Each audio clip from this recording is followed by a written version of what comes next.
Subscribe कीजिए channel ऋषि ज्ञान को और साथ ही बेल आइकन दबाइए ताकि आप पाते रहे लेटेस्ट वीडियो की जानकारी। नमस्कार दोस्तों, आज की महाभारत कथा में श्री वेदव्यास जी की आज्ञा से वैशंपायन जी का कथा प्रारंभ करना। महाभारत की कथा पवित्र मानी गई है, जिसमें पांडवों का यश गाया गया है। सर्प सत्र के अंत में जन्मजय की प्रार्थना से भगवान श्री कृष्ण देवयान ने वैशंपायन जी को ये आज्ञा दी थी कि तुम ये कथा इन्हें सुनाओ। वह कथा भगवान व्यास के मन सागर से उत्पन्न होने के कारण सर्वरत्नमयी है। यही कथा बाद में उग्र शिवाजी ने शौनक जी को और अन्य लोगों को सुनाई। जब भगवान श्री कृष्ण देवयान को ये बात मालूम हुई कि जन्मजय सर्प यज्ञ से दीक्षित हुए हैं, तब वह वहां आए। भगवान व्यास का जन्म शक्ति पुत्र पराशर मुनि द्वारा सत्यवती के गर्भ से यमुना नदी रेती में हुआ था। वह ही पांडवों के पितामह थे। वह जन्मते ही स्वेच्छा से बड़े हो गए और उन्हें इतिहास सहित संपूर्ण वेदों और उस पर परम तत्व का ज्ञान प्राप्त हो गया, जिसे कोई तपस्या, वेदायन, व्रत, उपवास, स्वाभाविक शक्ति और विचार से भी प्राप्त नहीं कर सकता। वह महान ब्रह्मऋषि, त्रिकालदर्शी, सत्यव्रत, परम पवित्र एवं सगुण निर्गुण के ज्ञाता थे। उन्हीं की कृपा प्रसाद से पांडु, धृतराष्ट्र और विदुर का जन्म हुआ। उन्होंने अपने शिष्यों के साथ जन्मजय के यज्ञ मंडप में प्रवेश किया। उन्हें देखते ही राजऋषि जन्मजय झटपट सदस्यों सहित उठकर खड़े हो गए और शिष्टापूर्वक उन्हें यज्ञ मंडप में ले आए। उन्हें स्वर्ण आसन पर बिठाकर विधि पूर्वक पूजा की। साथ ही में उन्होंने अपने पितामह श्री कृष्ण देवयान को विधि विधान के अनुसार गौवें और कुछ वस्तुएं प्रदान की। पितामह व्यास जी का प्रेम पूर्वक पूजन करने के बाद जन्मजय का चित्त प्रसन्न हो गया और वह उनके पास बैठकर कुशल मंगल पूछने लगे। सभी सदासदों ने भगवान व्यास की पूजा की और उन्होंने यथा योग्य सबका सत्कार किया। उसके बाद जन्मजय ने सभासदों के साथ हाथ जोड़कर व्यास जी से प्रश्न किया, भगवान, आपने कौरव और पांडवों को अपनी आंखों से देखा है। मैं चाहता हूँ कि आपके मुंह से उनका चरित्र सुनूं। वह तो बड़े धर्मात्मा थे, फिर उन लोगों में अनबन का क्या कारण हुआ? उस घोर संग्राम के होने की नौबत ही कैसे आ गई? उसके कारण तो प्राणियों का बड़ा ही विध्वंस हुआ है। अवश्य देववंश उनका मन युद्ध की ओर झुक गया होगा।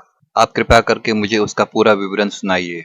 जन्मजय की यह बात सुनकर वेदव्यास ने अपने ही बैठे शिष्य वैशंपायन से कहा, वैशंपायन, कौरव और पांडवों में जिस प्रकार फूट पड़ी थी, वह सब तुम मुझसे सुन चुके हो। अब वही बात तुम जन्मजय को सुना दो। अपने पूज्य गुरुदेव जी की आज्ञा सुनकर बड़ी सभा में वैशंपायन जी ने कहना प्रारंभ किया। वैशंपायन जी ने कहा, मैं संकल्प, विचार और समाधि के द्वारा गुरुदेव को प्रणाम करता हूँ तथा सभी ब्राह्मण और विद्वानों का सम्मान करके परम ज्ञानी भगवान व्यास का मत सुनाता हूँ। जिस कारण कौरव और पांडवों में फूट पड़ी थी, वह प्रसंग सुनो। राज्य के लिए जुआ खेला गया, उससे उनमें फूट पड़ी और इस वजह से पांडवों को वनवास हुआ।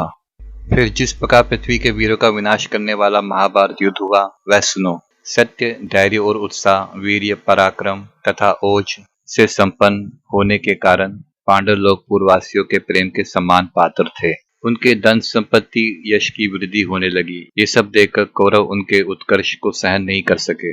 तब क्रूर दुर्योधन, कर्ण, शकुनी तीनों ने मिलकर पांडवों को वश में करने के लिए, देश से निकालने के लिए नाना प्रकार के यत्न आरंभ किए।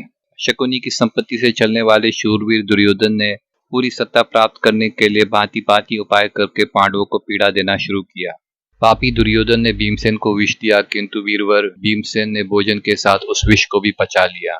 फिर दुर्योधन ने गंगा के प्रमाण कोटि नामक तीर्थ पर सोए हुए भीमसेन को बांधकर गंगा जी के गहरे जल में डाल दिया और स्वयं चुपचाप नगर में लौट आया। जब कुंती नंदन महाबाहु भीम की आंख खुली, तब वह सारा बंधन तोड़कर बिना किसी पीड़ा के उठ खड़े हुए। एक दिन दुर्योधन ने भीमसेन को सोते समय उनके संपूर्ण अंगों को काले सर्पों से डसवा दिया, परंतु भीमसेन नहीं मरे। कौरवों के द्वारा किए गए उन सभी अपराधों के समय पांडवों को उनसे छुड़ाने के लिए तथा उनका प्रतिकार करने के लिए परम बुद्धिमान विदुर जी सदा सावधान रहते थे। भविष्य में जो घटना घटित होने वाली थी, उनके लिए मानो देव ही पांडवों की रक्षा कर रहा था। जब छिपकर या प्रकट रूप में किए हुए अनेक उपायों से भी दुर्योधन पांडवों का नाश न कर सका, तब उसने कर्ण और दुशासन आदि मंत्रियों से सलाह करके धृतराष्ट्र की आज्ञा से वारणावत नगर में एक लाह का एक घर बनाने की आज्ञा दी। अंबिका नंदन धृतराष्ट्र अपने पुत्र का प्रिय चाहने वाले थे, अतः उन्होंने राजभोग की इच्छा से पांडवों को हस्तिनापुर छोड़कर वारणावत की लाक्षागृह में रहने की आज्ञा दे दी। माता सहित पांचों पांडवों ने एक साथ हस्तिनापुर से प्रस्थान किया। उन महात्मा पांडवों के प्रस्थान काल में विदुर जी सलाह देने वाले हुए। उन्हीं की सलाह एवं सहायता से पांडव लोग लाक्षागृह से बचकर आधी रात के समय वन में भाग निकले। लाक्षागृह में पुरोचनों से सुरक्षित हो सदा सहज रहकर उन्होंने 1 वर्ष तक वहां निवास किया। फिर विदुर जी की प्रेरणा से विदुर के भेजे हुए आदमियों से पांडवों ने एक सुरंग खुदवाई। उसके बाद शत्रु संतापी पांडवों ने उस लाक्षागृह में आग लगाकर पुरोचनों को दग्ध करके भय से व्याकुल हो माता सहित सुरंग द्वारा वहां से बाहर निकल भागे। उसके बाद वन के एक झरने के पास उन्होंने एक भयंकर राक्षस को देखा जिसका नाम हिडम्ब था। हिडम्ब को मारकर पांडव लोग अपनी पहचान प्रकट होने के भय से रात में वहीं से दूर निकल गए। उस समय उन्हें धृतराष्ट्र के पुत्रों का भय सता रहा था। हिडम्ब के वध के पश्चात भीम को हिडम्बा नामक राक्षसी पत्नी रूप में प्राप्त हुई, जिसके गर्भ से घटोत्कच का जन्म हुआ। इसके बाद कठोर व्रत का पालन करने वाले पांडव एक चक्रा नगरी में जाकर वेद परायण ब्रह्मचारी बन गए। उस एक चक्रा नगरी में नरश्रेष्ठ पांडव अपनी माता के साथ एक ब्राह्मण के घर में कुछ काल तक टिके रहे। उस नगर के समीप एक मनुष्य बख्शी राक्षस रहता था जिसका नाम बक था। वीरवर भीम ने अपने बाहुबल से उस राक्षस को वेग पूर्वक मारकर वहां के नगरवासियों को धीरज बधाया। वही सुनने में आया कि पांचाल देश की राजकुमारी कृष्णा का संवर होने वाला है। ये सुनकर पांडव वहां गए और जाकर उन्होंने राजकुमारी को प्राप्त किया। द्रौपदी को प्राप्त करने के बाद पहचान लिए जाने पर भी वह 1 वर्ष पांचाल देश में ही रहे। फिर शत्रुदमन पांडव पुनः हस्तिनापुर लौट आए। वहां आने पर राजा धृतराष्ट्र शांतनु नंदन भीष्म जी ने ये विचार किया कि पांडवों को कौरवों के साथ लड़ने झगड़ने का अवसर न प्राप्त हो, इसलिए पांडव खांडवप्रस्थ में रहने के लिए जाए। उन दोनों के इस प्रकार आज्ञा देने पर सब पांडव अपने समस्त साथियों के साथ सब प्रकार के रत्न लेकर खांडवप्रस्थ को चले गए। वहां वह कुंती पुत्र अपने अस्त्र शस्त्रों के प्रताप से अन्य राजाओं को अपने वश में करते हुए बहुत वर्षों तक निवास करते रहे। इस प्रकार धर्म को प्रधानता देने वाले, सत्य के पालन में तत्पर, सदा सावधान एवं सजग रहने वाले क्षमाशील पांडव वीर बहुत से शत्रु को संतप्त करते हुए वहां निवास करने लगे। महायशस्वी भीमसेन ने पूर्व दिशा पर विजय पाई, वीर अर्जुन ने उत्तर, नकुल ने पश्चिम और शत्रु वीरों का संहार करने वाले सहदेव ने दक्षिण दिशा पर विजय प्राप्त की। इस तरह पांडवों ने समूची पृथ्वी को अपने वश में कर लिया। वह पांचों भाई सूर्य के समान तेजस्वी थे। इस तरह सत्य पराक्रमी पांडव के होने से पृथ्वी मानो 6 सूर्यों से प्रकाशित होने वाली बन गई।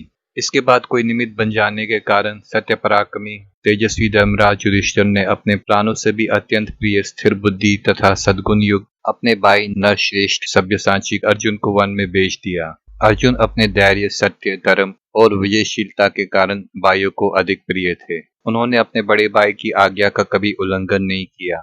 वह पूरे 12 वर्ष और 1 मास तक वन में रहे। उसी समय उन्होंने निर्मल तीर्थों की यात्रा की और नाग कन्या उलूपी को पाकर मणिपुर नरेश की पुत्री चित्रांगदा को भी प्राप्त किया और उन स्थानों में उन दोनों के साथ कुछ काल तक निवास किया। उसके बाद वह किसी समय द्वारिका में भगवान श्री कृष्ण के पास गए। वहां अर्जुन ने मंगलमय वचन बोलने वाली कोमल लोचना सुभद्रा को, जो वासुदेव नंदन श्री कृष्ण की छोटी बहन थी, पत्नी रूप में प्राप्त किया। कुंती कुमार अर्जुन ने खांडवप्रस्थ में भगवान वासुदेव के साथ रहकर अग्निदेव को तृप्त किया। अग्निदेव ने संतुष्ट होकर अर्जुन को उत्तम गांडीव धनुष, अक्षय बाणों से भरे हुए 2 तुनीर और एक कपिध्वज रथ प्रदान किया। उसी समय अर्जुन ने महान असुर मय को खांडव वन में जलने से बचाया था। इससे संतुष्ट होकर उसने अर्जुन के लिए एक दिव्य सभा का निर्माण किया जो सब प्रकार के रत्नों से सुशोभित था। खोटी बुद्धि वाले मूर्ख दुर्योधन के मन में उस सभा को लेने के लिए लोभ पैदा हुआ। तब उसने शकुनी की सहायता से कपटपूर्ण जुए के द्वारा युधिष्ठिर को ठग लिया और उन्हें 12 वर्ष तक वन में और 13वें वर्ष में एक राष्ट्र में अज्ञात रूप से वास करने के लिए भेज दिया। इसके बाद 14वें वर्ष में पांडवों ने लौटकर अपना राज्य और धन मांगा। जब इस प्रकार न्यायपूर्वक मांगने पर भी उन्हें राज्य नहीं मिला, तब दोनों दलों से युद्ध छिड़ गया।